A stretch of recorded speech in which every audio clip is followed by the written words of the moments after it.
welcome to Stay Cool Forever, the podcast where we look at 90s classics from the future and give them the old nostalgia test and see, do they hold up or are they dated and problematic, cautionary products of the time?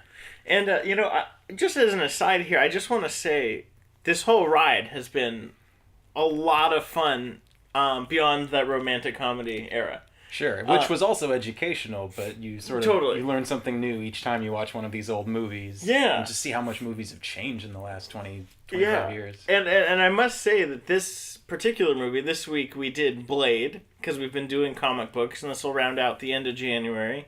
Also, I'm Zach. I'm Wade. And you're also probably going to hear Stella's mouth noises. Yes, that is Stell. That's my dog. She'll chime in with an opinion in the form of a gargle from time to time. She's licking right now.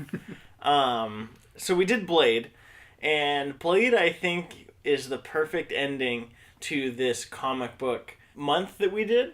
And just right off the bat, I just want to say that what an excellent movie. It was pretty good. I loved it. It was pretty good. I loved it. I want to throw a little context for you. We always try to place these where they exist in the history of comic book movies. And with this one, I had to check. So this was 1998. I thought a lot of similarities with The Matrix were in this, but The Matrix came out after. Yeah. And then you didn't get X-Men till 2000, and the Sam Raimi Spider-Man's in 2002. So this still predates the kind of golden age movies where we really started to see the machine ramp up and take over. So, since we're starting here, I looked up Roger Ebert's review. I don't know if you did. Did you? Nope. Okay. 4 stars, right? Okay, this gets better. So Roger Ebert said that when Snipes made his debut in Leather and Shades as a half-vampire superhero, few could have predicted how much the market for comic book blockbusters would grow within a decade. But, he brings up Bryan Singer's X-Men and Sam Raimi's Spider-Man tend to reap the credit, but Snipes and Blade were right at the pointy end of this revolution, something that's often unacknowledged, perhaps because the Blade pictures were so much darker. It's really quite interesting because Roger Ebert goes on to say that at a time when too many movies are built from flat TV-style visuals of people standing around talking, movies based on comic books represent one of the last best hopes for visionary filmmaking. It's ironic that the comics, which borrowed their early visual style from movies, should now be returning the favor. And so, because this is a comic book movie that came out in the 90s, Roger Ebert went on to rank Dark City and Spawn above as better than Blade. Wow. He goes, this is the kind of movie that gets better the more you know about the genre. So he was really touching on this concept that comic book movies were going to be fucking huge. Yeah. But he didn't quite understand how huge, obviously, because Bryan Singer's X-Men and Sam Raimi's Spider-Man are peanuts in comparison to the MCU. Furthermore, Roger Ebert's a fucking crank. Because why would he rank Spawn as better? He gave this 3 stars. I don't know. 3's fair, but giving Spawn 3.5. Exactly. So I think 3 is fair, but my issue here is Spawn was a bad fucking movie. Yes. And didn't get the rated R rating that this one did. And that The Crow did. Which would really set them apart. Yeah, and effects-wise, too, there's an obvious improvement on this one. I was gonna say that the finally they did a good job with effective special effects. It wasn't gratuitous, it wasn't over the top, and it was effective when necessary. Yeah, some things look dated, but whatever. This is the era of VHS tapes, so the resolution isn't going to be as good. I remember at the time being very impressed. Still pretty impressed this time around. I think the vaporizing vampire effect, It looked great. Not too bad. Yeah. If you're nitpicking, looks a little bright, but there's stuff later, like when the blood explosion, when he gets the new serum that blows up vampires, that looked a little silly. And when Stephen Dorff becomes a god and his blood body pulls itself back together. The digital blood was a little weak. Real cartoony. I agree. And but the start was so on point. The start was fantastic. I was immediately sucked in when he hits the woman in the crotch with the butt of the shotgun and then blows her head off. That's a good movie right there. Yeah. I'll come back every time for a kill like that. Do you want to know what the tomato meter was for this one? Oh, sure. 53 critics, 78 audience. Okay. And I'm not going to lie, I was a little on the fence about... I don't think I loved it as much as I did when I originally saw it. Okay. But it absolutely fits in with the kind of tone and style that we get from more modern superhero movies. They did a great job of keeping the look authentic. There was a definitive style to it, a lot of horror movie elements. Yes. That helped kind of elevate it, past its maybe shortcomings in the way that it was written. Yeah, and I think what... I want to pose this as a question to you. What's with American cinema's obsession, maybe just pop culture Americans, with a plague-like disease, like zombies or vampires? Why do we always go back to this well? Why do we like this? Because I love post-apocalyptic movies. This movie didn't really make it seem like, the world's going to end. Obviously, there's, some problems here. Blade's life might end. And sure, we might be all fucked by some demigod vampire. Turns everyone into vampires. Still not mad about that. It's a much better choice than being a zombie. I think that's a superhero movie trope where there's got to be something on the line, something huge, like the fate of humanity. Which personally gets a little tiring for me. I don't mind smaller stakes at times, or a more personal, intimate story. I agree. Like the revenge story of the Crows. Like, great, it was just this dude's... just in and out. Just the vengeance is on the line, that's it. They're bad, he's good, get rid of him. But, you're right, there is a lot of focus on a virus or, zombieism, world-ending kind of shit. Yes, and to that point, Star Trek... The gripe with Star Trek Discovery is that the stakes are always too grand. Mm-hmm. The world can't be... The galaxy can't be on the line every fucking time. There's got to be some sort of, well, let's just go check this shit out. Mm-hmm. And every story doesn't need to be that. There are really interesting stories to tell where the stakes are smaller in terms of how many people are being threatened by it, but the people you care about can be threatened by it. People the hero cares about can be threatened by it. Yeah, just something as obvious as a map with the spreading red, like day 1, day 2, and correct. It'll eat the whole world in 3 days. So, okay, well, better save the day. Someone should step in here. I hope Blade's around. There was that Matt Damon movie. What was it? Contagion? That started on like day 2. I don't think I saw it. Okay. I've seen enough movies like it. That's a great concept to start after it's begun. Mm-hmm. And then you work the whole way to find out how it started. That's fun. I think there isn't a need for the entire world being at stake. I would have liked to have seen a personal story. A character story of Blade. I think that's why I couldn't love this movie, because it sort of sits on the fence with these ideas where, yes, the world is threatened, but it's also personal. He wants to get the vampire that killed his mother. And of course it's Deacon Frost. Mm-hmm. And you have some really sharp on the money visuals, and then you have some less than stellar CG work or some expositionary dialogue, and then some very touching scenes like Whistler's death or any of the fight scenes. Yeah. Where there's this hard delivery on the choreography, that kind of Matrix.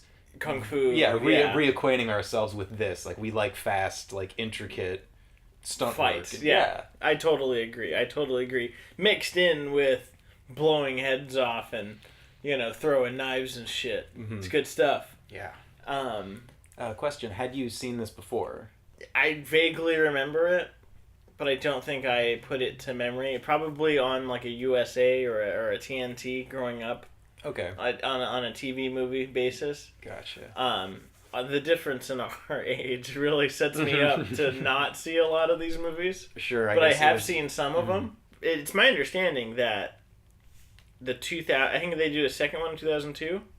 I think 2 years. Okay, so 2000 the then. sequel, and then the third one. Yeah, so it's my understanding that the sequel's awesome, but the third one is horrible. And the third one was when Wesley Snipes went to jail and all that stuff started happening. Yeah, I wrote I wrote that shit down somewhere for tax evasion. Tax evasion. I think like 2010 to 13, he actually had to serve for cheating his taxes. He served for like 2 years, and he refuses to ever play in a prison. He thinks it's a bad look for a black actor, and so on that notion, he wants to further black excellence in movies, and I think that's fantastic. Second of all, he was in prison, and he doesn't even want to fucking pretend that he was there. And I respect the hell out of that. Just move on. He fucked up, but still a great actor. Still a great actor. Didn't hurt anybody except Uncle Sam. Yeah. What do we owe that guy? Another question for you. I didn't attend any as a youth, but is that what raves are like? That's what raves were like until they went mainstream. As in a meatpacking plant secret entrance? Have you ever experienced something like that? Meatpacking, no. The whole meatpacking shower scene, whatever that is. I've been to club raves. I've been to the mainstream raves, but I have been to those ones where you literally call a phone number. When you buy the ticket, you get a phone number, and you call the phone number within the time period of the day of. And you got to call, and they go, go to La Cienega and, Western, and hang a right. Then go down for a couple miles. You're going to see Joe's Hardware. Make a left. And then you keep going down a couple blocks, and you're going to see a green sign, at which point you pull into the alleyway. There's parking to the left, and the rave's over here. Okay. And so the rave actually isn't over there. You go there and they tell you, hey, the rave's here, but actually here are the real directions, walking from here. And you go walk down. And on the way from walking at that location, this way the cars are all parked somewhere else, and you walk to the rave somewhere down the way so that people don't know where it actually is. And then you can hide all the parking from the cops. And then as you're walking down the way, there are people selling pills like it's, New Jack City, right? Like New York City fucking 90s, 80s. And it's really quite an experience. And some of the best rave experiences I ever had were at basically abandoned warehouses. Wow. Just wild shit. Furthermore, not to stray this conversation this far, but anecdotally, at this early raving time, a dad had showed up. He managed to follow all the directions. And they show up and they cut the music, and he goes, hey, I'm Mark, and my son Danny should be here. I don't want to call the cops or anything. I don't care. Keep having fun. But we just need Danny to show up here. And sure enough, everyone started asking around. They got Danny to his dad, and they left, and the rave started again. Nice. It was crazy. 90s raves? Yeah. Into early 2000s. Interesting. It's just really cool, and that's not my world at all, but I know that you dabbled. Yeah. So. That's how it was until Grammy America realized they could make money on it. Pretty much. That's how that boils down. So, jumping off of that, the world that this takes place in, clearly you have a lot of sexy, rave-having vampires that are secretly puppeteering, the human world, the governments. They own the police. That to me was enough of a threat of things being on the line. Vampires are real. Cool. That sounds like a threat, and Blade's here to clean up the streets. That's fine. Well, so, fuck it, yeah, to argue the other side here, vampires have been around, if we're to assume they're real, vampires have been around for thousands of years. It's not unsurprising that there would be a cabal of pure-blood vampires that have been alive for 1,000 years, running an organization where, to conspiracy theory this, it's my thinking that vampires are an allegory for a Jewish conspiracy. I thought Illuminati. Illuminati, too, which I think we're all along the same lines here. Me being Jewish, I always, for whatever reason, try to find that. You see it pretty easily. Was there anything else that lends to that theory? No, I mean, in researching the reason why the alt-right doesn't like the Jews, the Jewish conspiracy is that there's a cabal of leaders who are controlling the world and will siphon off what they need whenever they need to, but they're not that they're literal daywalkers, where the Ashkenazi Jews, they can pretend they're not Jewish, but they all pray to their overlord Jews, Okay, like spy Jews or Yeah. secret tricking the white man. And so I find that weird allegory in these vampire stories. But in the same way that I look past it in Star Trek's Ferengi. Sure. And maybe I'm being it's too close to the chest. I don't need to find this in everything. Mm-hmm. But there you have it. Yeah. Sure. And there's real and conspiracy secret societies. Yeah. I think Illuminati's the way to go. Sure. I wouldn't be surprised. But I did think it was interesting that there was a racial element within the vampire ranks of you were turned or you were born. Which was very interesting. Because that was the whole crux of our Deacon Frost supervillain. Is that, he was turned and did not have the thousands of years that these other guys had of being patient and playing the long game. He's like your angsty youth. It's like, I want change now. We need to rule the world, man. And let's keep going down this allegorical fucking trail. Maybe Deacon Frost, if he wasn't such a bad guy, could have been our AOC. Mm-hmm. If he was actually speaking for the young vampires. Yeah, which he wasn't, but, if he was, he could be there trying to take down the machine that is American politics. Sure. No, for that matter, him wanting to take down the machine, did you think it was a little too easy for him? Oh, so easy. I mean, all they had to do was kill, fucking... Okay, so they had to kill 12 purebloods. And here's my issue. No, they had to use the 12 for the machine at the end. He only killed Dragonetti, I think was the guy's name. Like, yeah. The German guy. He literally killed Dragonetti. What were we going to say? Oh, and then just tossed his teeth on the table and started calling the shots. Easy. That was it. There should be there were that many purebloods, old cabal of fucking vampires. They should have just grabbed him and sucked his blood. Ended that little loser.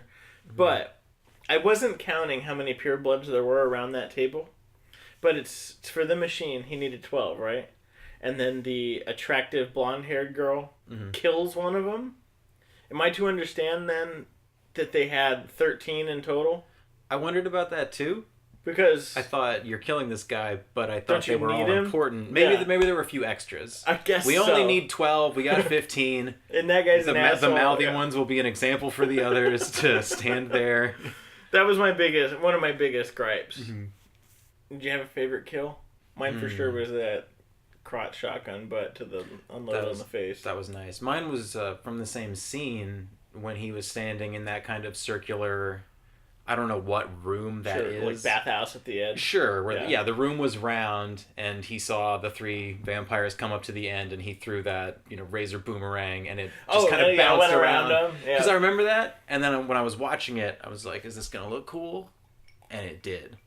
The camera moved very fast. It followed the boomerang. I don't know. One thing, the sound effects in this were kind of fucking nuts. Yeah, a little wonky. Just really all over the place. Like they were throwing every sound effect. Every punch sounded like a car door slamming, which is cool. Like it's fun. Well, they've got extra strength. Intense. Yes, and these are super people with super strength, so their punches have to sound louder and harder, but it stood out to me now as someone who pays attention to this shit that like for sure these are really intense impact sounds, maybe too much. They went a little heavy.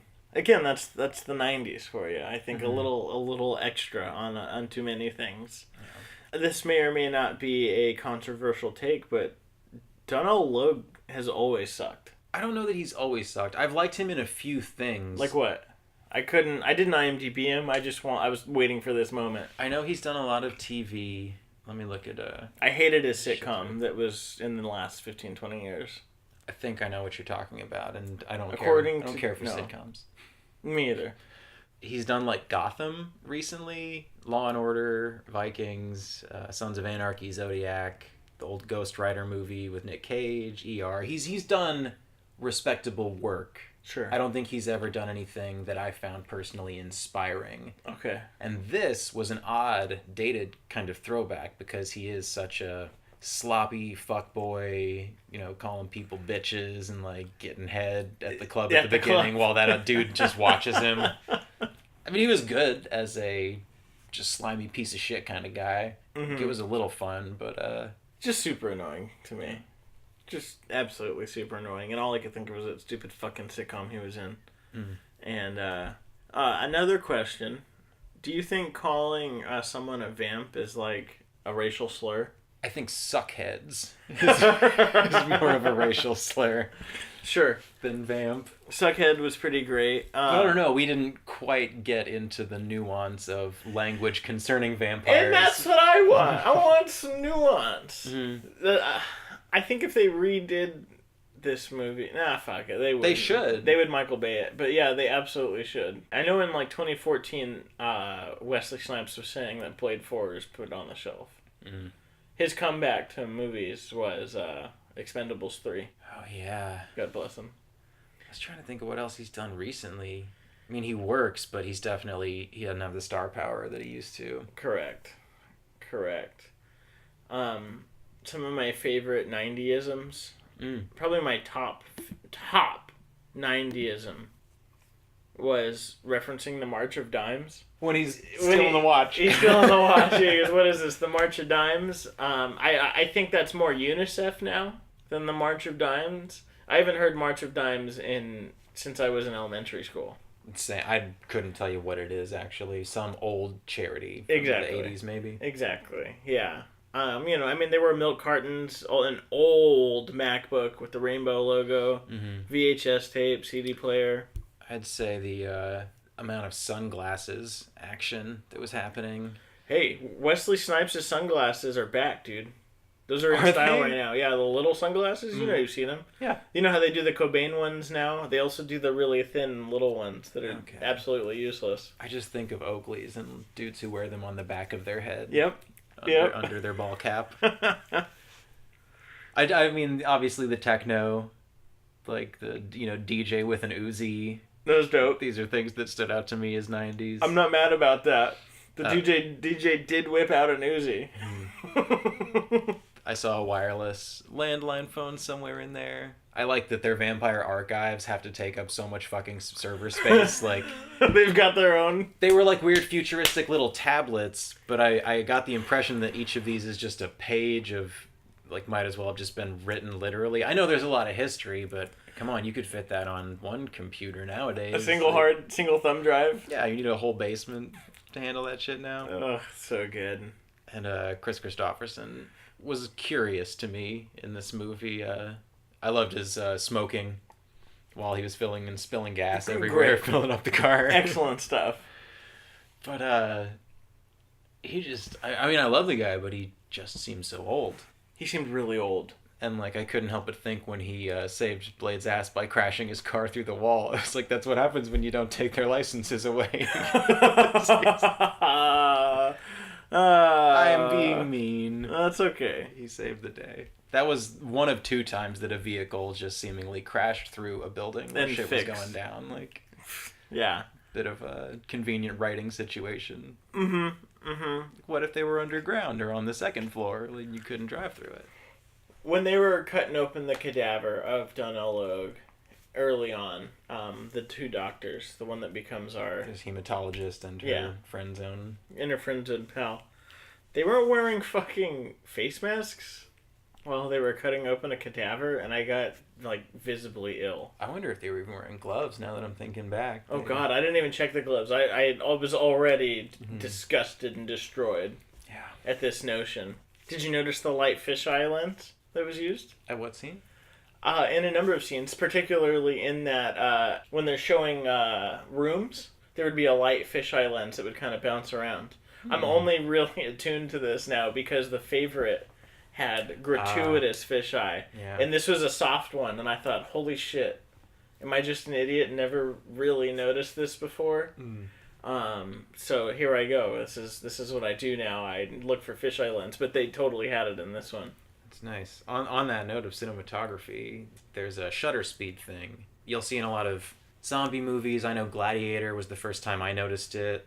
28 Days Later uses it a lot. It's where... I've seen these movies. However many frames are in a typical second of film, you use less. So you have this almost strobe light kind of disjointed visual where it seems like what you're seeing is a little sped up kind of disorienting. Yeah. During the rave, when they did the bloodbath, that was kind of the image you got, which yes. is really good for horror, and it worked really well in that scene. I think they did it when Logue woke up as Crispy in the hospital and ate the boyfriend. It gives this jagged sort of flashy sense. Mm-hmm. I'm not a film major at all. Yeah, neither am I. I just, that's something that I'm aware of. Like, I know people, or I've had friends. Interesting. I'm going to pay attention to that. Explain that shit to me. But it's, I don't know, it's a technique that I really enjoyed, and they, used it sparingly. How does this relate to the weirdness that was The Hobbit? And keep in mind, I didn't see The Hobbit. They used more frames per second in that one. I think that's more like on sports, you can watch TV with motion smoothing. Yes. Where they're inventing frames that don't exist in the original broadcast to make it look smoother, which is awesome for sports, but if you're watching a cinematic movie, it looks like a soap opera. And that's why there was that thing with like Chris Nolan and some other directors that are like, no one should watch my movie with motion smoothing because that's not the visual frame rate that I created this art with. Very interesting. That reminds me then of when HDTVs first became a thing, and they hadn't quite finished reformatting movies from the past to be on HDTVs, and that it was really jarring initially watching an older movie on a new television. Yeah, like with the smoothing. Mm-hmm. I no longer notice it, but that must be what I know, that feeling, and that must be what that is. But definitely some good cinematography. Again, like the style of this, I thought was really, elevating what comic book movies had done up to this point. Yeah, I mean, clearly, I don't think we would have had the MCU had Blade not paved the way. Mm-hmm. So, I'm going to bring us back to Star Trek. Michael Burnham of Discovery. She's the African-American female who's the main character of Discovery. I say Michael Burnham? Mm-hmm. I botched her name. It's something Sonequa Green. Forget her first name. Needless to say, she feels completely not infatuated, but she knows she's standing on the shoulders of Nichelle Nichols, Lieutenant Uhura of the original series. And so I think a movie like Blade, being a comic book movie that was prominently African American, really lets Black Panther stand on the shoulders of that. Sure. That's a strange oversight in the way that Black Panther was received. Because I had that question myself. Blade was obviously one of the first, if not the first, huge studio production with a person of color as the hero. Yes. Also rated R, also a little dated, also before the main MCU. And I was asking myself, was the representation in this movie good? Because initially I thought it was, but then I had to pull it back and ask. Okay. So we've got Blade. Yeah. We've got the hematologist, Karen. Yes. And then we've got his mother, who shows up a little later as a pawn for the vampires. Yeah. Which I don't know how I felt about her treatment. It was really odd, like the mother stuff, that she was still young. And when he was getting locked up into the machine, and she was getting, like, sexually close to him. Yeah. That was weird. Yeah, I felt that was really fucking weird. Like they wanted this idea of his mom being there, but didn't know how to treat the character, and just kind of went for, well, she's a vampire, she'd be fucking evil and sexy, but it's mom and... Mom and son. So that seemed like kind of a wasted opportunity. And he ages. She doesn't. Another thing, I'm not sure if you were aware of this, Blade in the Marvel Universe originates in England. Oh, word? Yeah, he, same, it was... Guess that makes sense. Like, his mom still got bit by a vampire, but she worked at a brothel, and then... the doctor or whoever came to deliver him was a vampire, bit her. The same kind of thing in the movie with his, he got some vampire DNA because he was being born as his mom was being eaten. But I wondered if that's why this didn't get a racial discussion. Because perhaps the hang-ups in England of the comic taking place in England, they didn't have so much of the baggage that we in the U.S. do about what it means to be a black man. And then just translating it to, Detroit or wherever this movie took place. It's Los Angeles. Oh, it is? Okay. Yeah. So, yeah, I saw our work building. Oh, yeah? There's a scene, where it's like, oh, shit, there's Deloitte. Nice. But they didn't have the discussion. They didn't address it at all. And I wonder if the comics even did that. That's a totally valid point. I think it has a lot to do with the fact that this wasn't a family movie. which is why you wouldn't get the same or conversation that you would get with Black Panther. Mm-hmm. Black Panther was for everybody, and in a time of turmoil when we're all discussing this.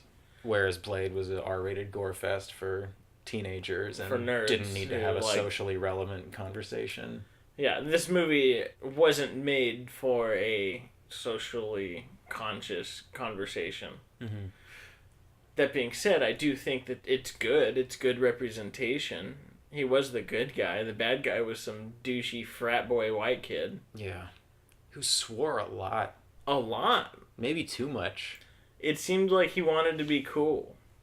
He definitely did. And I'm going to segue this into some more 90-isms. Okay, great. So Blade was looking fly. Like, all black leather. Everything was real shiny. He never got a drop of blood on him. Yeah, dude by was the way. Clean. Yeah. We saw vampires explode, inflate and explode in a bucket of blood, and he was still... walked away fresh to death. Yeah, yeah. And then Stephen Dorff, like, when I watched it when I was younger, I was like, oh, okay, he's like edgy, cool, whatever, this is some kind of Gen X shit. And watching it today, everything about him just seems awful. Like Stephen Dorff is Deacon. Deacon, yeah, the big bad. Like his ill-fitting pleather jackets, his hairline not being conducive to the highlighted bangs he had the whole time. He looked like a front man. Yeah, from... to like a pop band. Sure. Pop rock band. Yeah, like a late 90s. Yeah. Exactly. That was I wrote it down. That was my initial thought. Mm-hmm. I agree. It was just like some wretched 90s stuff. Again, fucking dark age for fashion. He had boot-cut pants all the time, button-ups with high collars but rolled up above the elbow. And his fucking bangs just get sillier and sillier as by the end of the movie you're looking at him and just like, what the fucking... That would bug the fuck out of me if that was in my face. Just do a wig. Yep. If he needs to look like he did in the comics. It's just really silly. It was definitely very silly. And on the topic of silly things, Vampire Mace. There were certain things we were supposed to just believe. But that's like the Batman shark repellent from the old, the old Adam West series. You just have to accept some certain things. And they do a good job. They're like, hey, all the stories, they're not all true, but some of them are. Garlic and steaks for sure are bad. Mm-hmm. So is sunlight. What did you see as the analogy for Blade and his serum? The one that keeps him from wanting to eat people? Yeah, because he doesn't want to drink human blood, so he takes this juice to kind of satisfy his craving. Oh, so he can stay focused and get to work. Honestly, probably like a hunger pill or like an ADD pill. He's like, I gotta focus. I can't be worrying about this. He's trying to not be a vampire, so he's trying to bring himself down to a regular state, and I understand the need for that. Although it didn't seem to fucking matter after he sucked his girlfriend Karen's blood.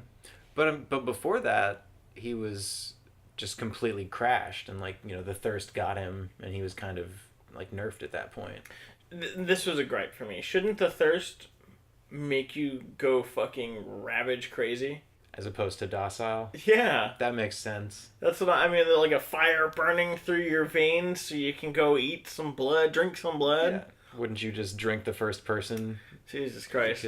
On the topic of that, I was with Brittany today, and I went to bite her neck, and then in the same way that, you shoot like a paper ball into the trash and yell Kobe, I did that, and I said, Blade! I am going to assume that it went over well and ask no follow-up questions. It did. I knew it did. I knew it did. It always does. Last fashion point I want to touch on. Okay. Do you remember the Tim Burton Batman? The first two. Yeah. Where all the goons were wearing a turtleneck, a winter hood, sunglasses, and a slightly off-tone jacket. Uh-huh.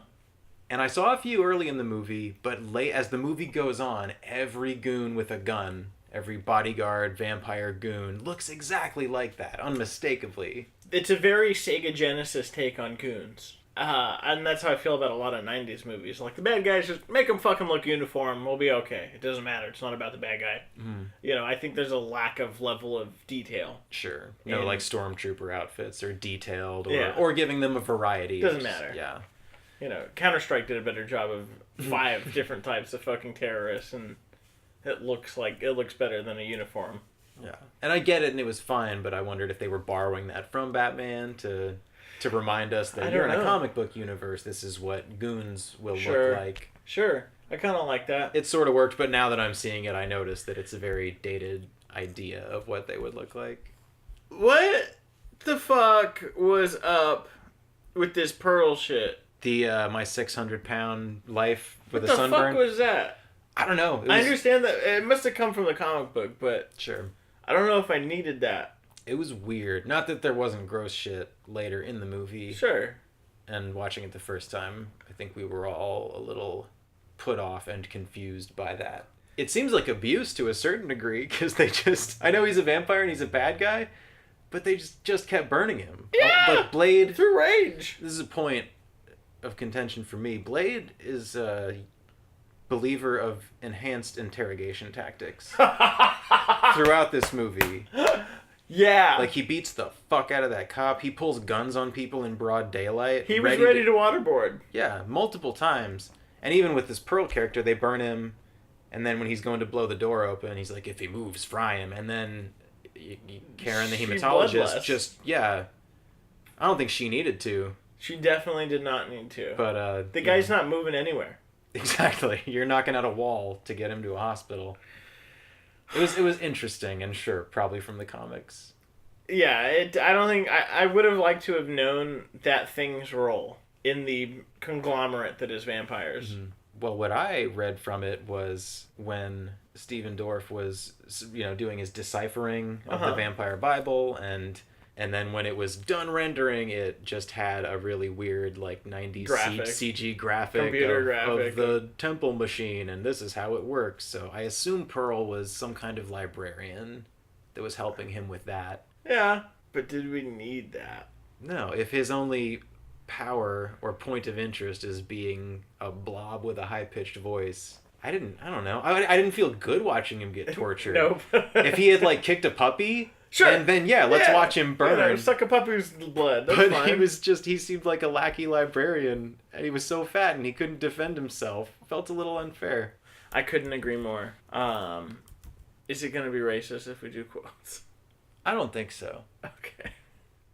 We're going to jack you up. You said you didn't like Donald Logue, but one of his, you're like, that's it, we're gonna fuck you up, jack him up, make him hurt bad. Yep. Oh, Christ. Yep. All right. Naturally.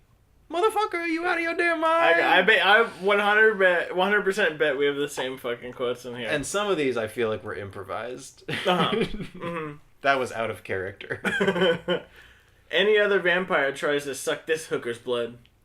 I just really like that we were calling someone who's working for the vampires that's not a vampire a fucking, like, blood hooker. Mm-hmm. It's hilarious. Yeah, real pathetic kind of person to do that. Crosses don't do squat. An actual, like, thought-provoking quote, when you understand the nature of the thing, you know what it's capable of. The world you live in is just a sugar-coated topping. There are worse things out tonight. Like me. You tell him it's open season on Suckheads. That was the Suckhead line. Catch you fuckers at a bad time? Christ, I'm too old for this. Somebody get me a goddamn wheelchair. You just got a little too long in the tooth. What? That was funny. Smells like a vampire wiped his ass with it. Maybe you could use it to explode some vampire heads. And he's got shit that he throws at you. Some motherfuckers are always trying to ice skate uphill. It's a good line. Probably the best. I think so. I honest. definitely think so. Look at you. You're a little bitch. Thanks. Thanks, Deacon. I needed that. You really, ouch, burn. The very end of the movie, when they lead into the sequel, obviously.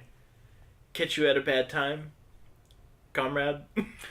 Yeah, the last line being delivered in Russian. Yes! I don't know. Yeah, that makes me want to watch number 2, bro. Mm-hmm. We're killing Russian fucking vampires now? I'm in it. I think Guillermo del Toro had something to do with He did the second one. 2. Okay. He did the second one. All right.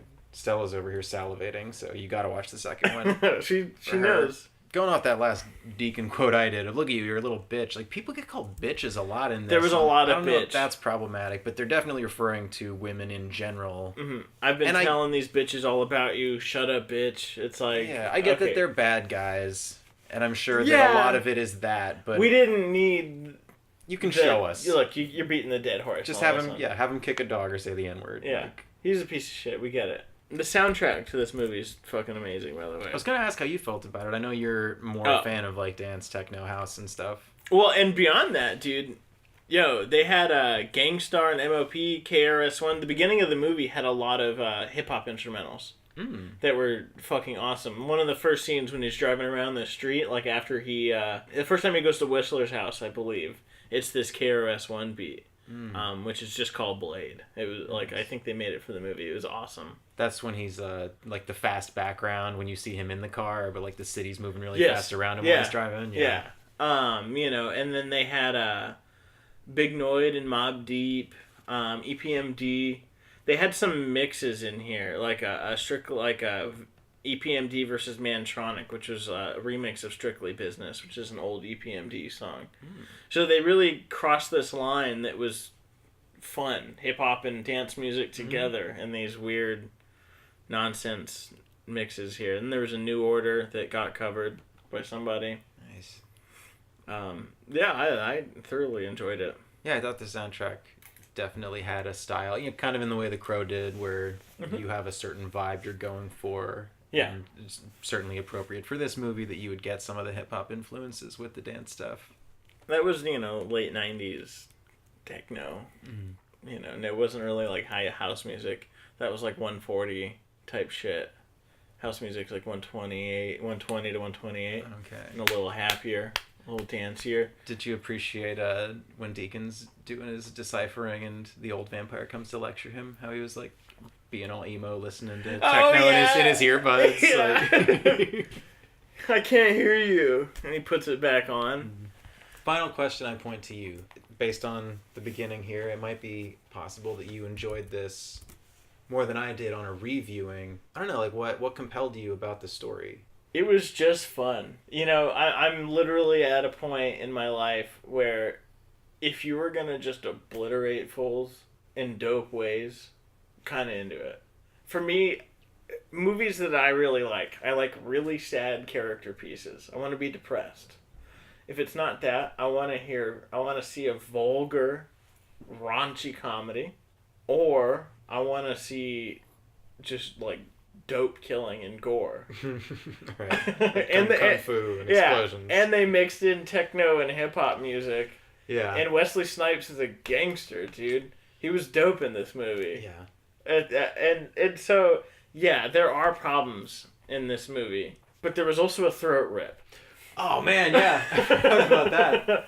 Few and far between a good throat rip in a film. These are good, man. These are things that I enjoy. And so, yeah.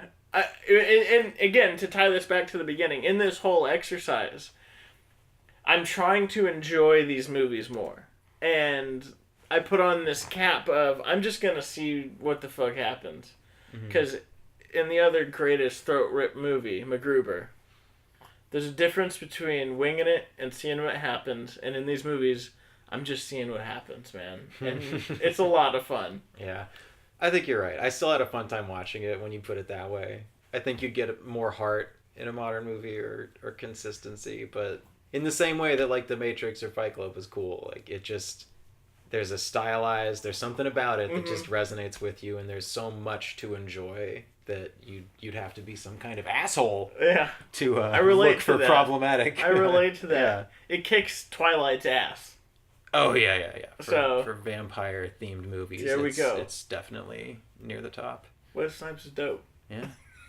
All right. For those of you who may or may not be familiar with our rating system, it's really evolved. Initially, we went from a good to bad, Nirvana to Bush. Yes, yeah. Scale, and anything in between, but it's basically any 90s act, musically speaking, as long as your explanation... It opens it up. Yeah. It opens it up. Please. Oh, I was going to... I remember the Prodigy album, Fat of the Land. Okay. That was my 90s experience with techno. Big feature in this movie. I enjoyed it. It's cool. I thought it was cooler then. It's still cool now. I'm not really emotionally attached or invested in it, but there it is. Well done. Yeah. How about you? Gangstar's Mass Appeal, which is produced by DJ Premier, and that song is literally, it's a play on, they sat around and were like, let's make a song that makes fun of the mainstream hip-hop. And so they made this song, and it's so good that it's, in 2019, it's a cult classic, I guess, if you will. It's not really, but it's a song that wasn't meant to be dope, but was awesome.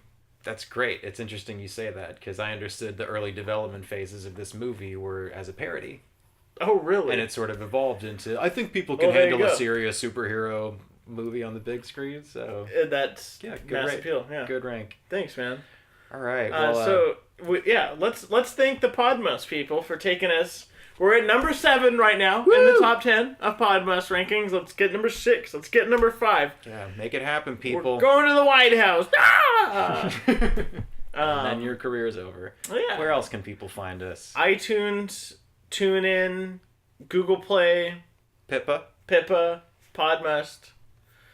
If you want to email us suggestions for maybe movies to do or some of your thoughts or rankings, really anything you want to share or engage with us, we're staycoolforever@gmail.com. That's staycool FOUR ever. Let us know what you think. Tell us how much we suck, or I'm into that. Yeah, you hit me with how much we are suckheads or cool kids. Yeah. But thanks for listening. Thank you. We hope you're enjoying what we're doing, because we just like talking about 90s movies. Yep, and stay cool forever.